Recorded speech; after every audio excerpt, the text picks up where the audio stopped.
my brother's keeper. It's one that comes from a story that I think everybody, even if they're an atheist, knows about Cain and Abel. And it's pretty simple. I think if I went through the story, which is in Genesis, the 4th chapter, 1 through 18, the whole story, we could probably get a series of maybe 6 or 7 lessons out of it. But I just want to talk about the idea of being our brother's keeper.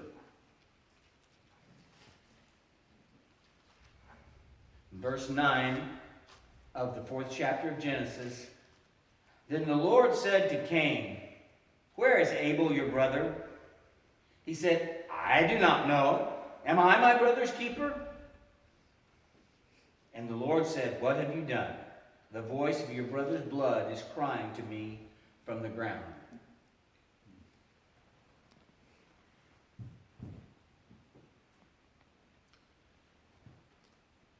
The point of this is, even though he was not only not being his brother's keeper, he was his brother's killer. But the point of that question, when God says, where is he? We usually come up with, well, I'm not responsible for him.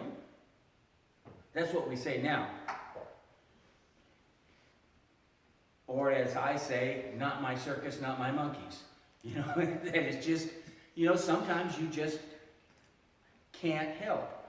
But it is our obligation to be our brother's keeper as much as we can.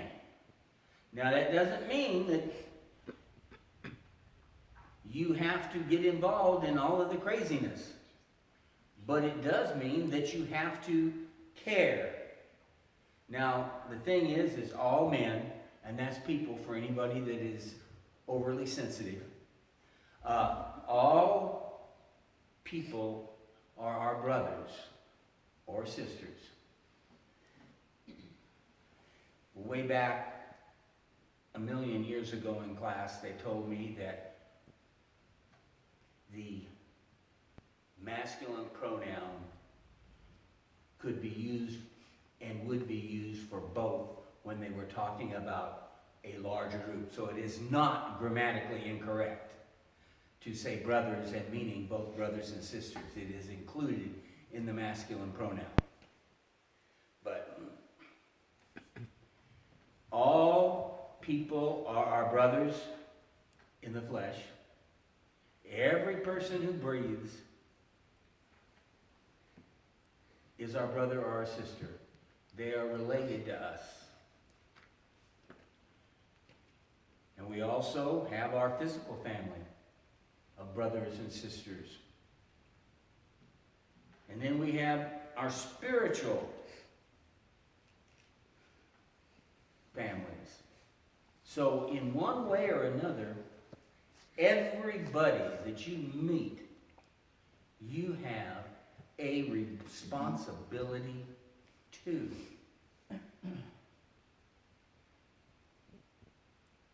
We may not always be able to help, but we always have the responsibility to listen and to care. And I'm going to do something silly. All people should include this, but I want to say this because I think we know it, but it's important that we re-emphasize this to ourselves.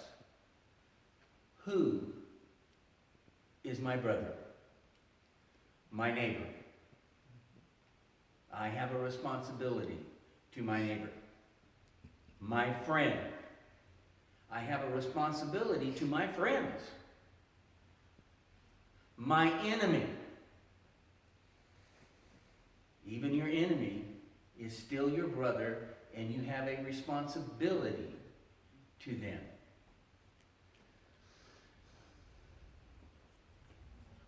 All nationalities are my brother. colors are my brother, and I have a responsibility to them, to worry about them, to listen to them, to help them. All languages. Rich, poor, the educated,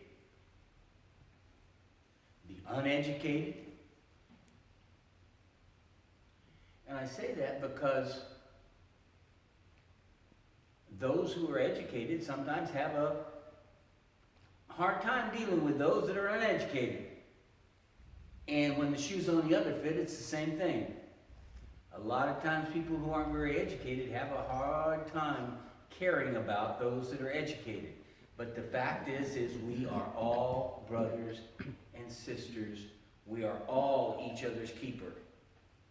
Beggars, hippies, goth, grunge, punk rockers.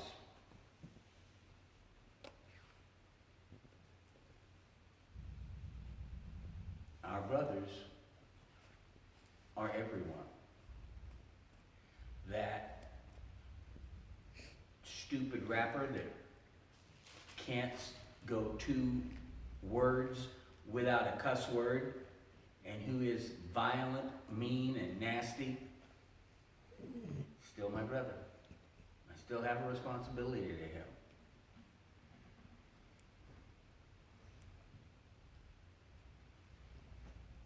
Now here's another one that I think is important. It's called, where is my brother? Because a lot of times we'll go, okay, that's my brother, but where is my brother? My brother can be in sin. Still my brother.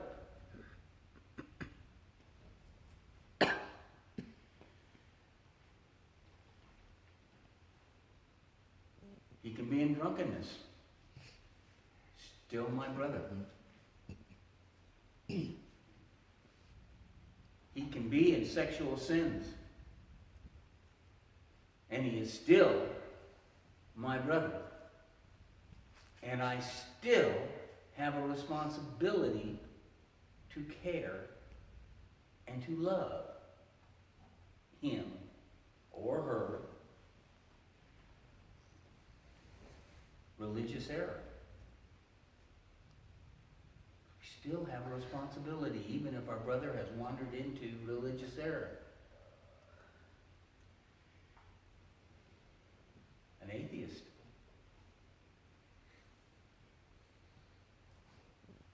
He's a person. He's my brother. She's my sister. There's still a responsibility, even if they're an atheist or a thief. I used a list from J.C. Choate to get some of these things here, but I added a few on there. I used it because sometimes in the past, even though we've known and said all these things, and some of our great preachers have said that, we haven't lived it very well. But I want to throw one on there, and that is, where's my brother? He's lonely. He's depressed. He's sad.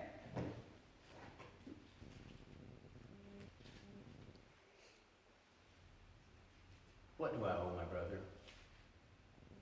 Well, that's a pretty important question. If I have a responsibility, if he's my brother, well, God, what do I owe him? You know, if I'm to be my brother's keeper, what do I owe him?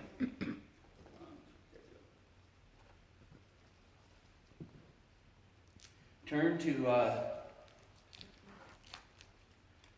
Matthew 16:26. And this will deal with both of the things that we need to deal with.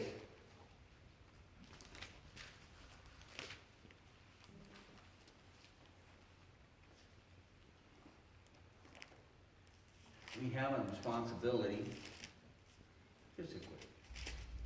If you see your brother or your sister in need, You have a responsibility to help. You don't have a responsibility to take over their responsibilities, but you have a responsibility to help. Matthew 16:26. For what will it profit a man if he gains the whole world and forfeits his life? Or what shall a man give in return for his life? If our care for our brother who's in trouble ends with our pocketbook, we have failed. What will it profit a man? You know, when there's a bad accident, they look at somebody and they decide what are the most dangerous ailments that they have. What needs to be treated most? What needs to be treated first? Well, most of the time, the physical needs to be taken care of. To give you time to take care of the spiritual. It's not enough to feed someone's stomach and not feed their soul. It's not enough to fix their car and not fix their transportation to heaven. It's just not enough. We need to be our keeper on all of those things. Turn to Romans 1:14.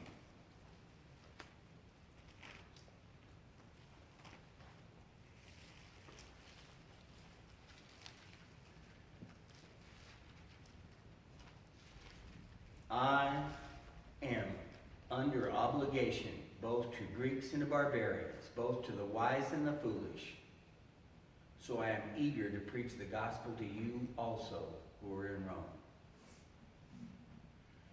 The word used in the King James is debt, obligation.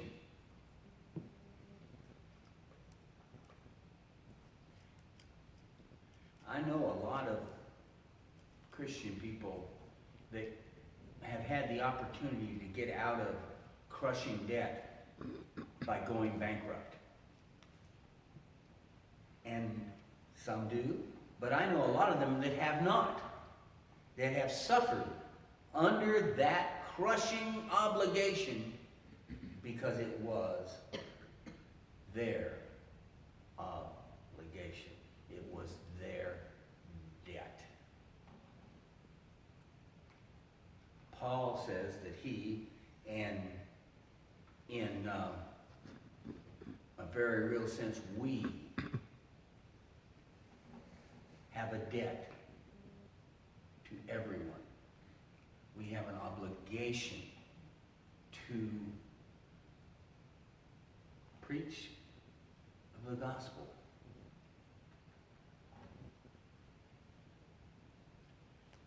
Let's turn to Matthew, the 22nd chapter.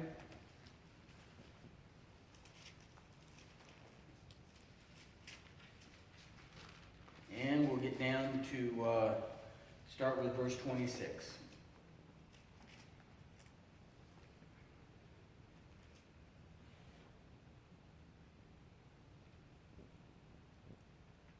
It's not the one that I wanted. I don't know what did I mean there. I don't know. Oh well. Okay, it's way down. And start with 36. Can't read my writing. Teacher, which is the great commandment in the law? And he said to him, you shall love the Lord your God with all your heart, with all your soul, with all your mind. This is the great and first commandment, and the second is like it. You shall love your neighbor as yourself. On these two commandments depend all the law and the prophets.